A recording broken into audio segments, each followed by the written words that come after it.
maybe you could speak to this recent House of Lords debate about talking about AI in relation to the new data bill that's going through. And there's a new commission that's been set up for next year to talk about AI and copyright and whatever. Is that something you've been following?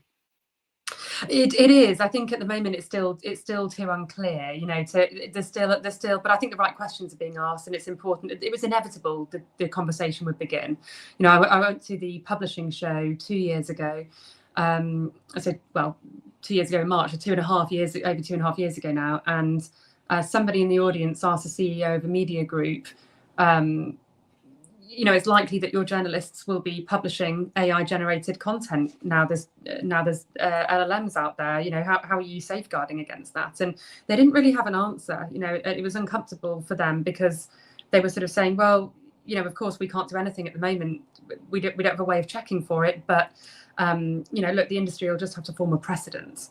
They'll just have to decide on the rules. And I remember thinking at the time, that's going to be so difficult because, I mean, look at black cabs and Uber. You know, the same thing happened there, and of course you sort of can't really when the change is inevitable and the rest of the world is driving in that direction.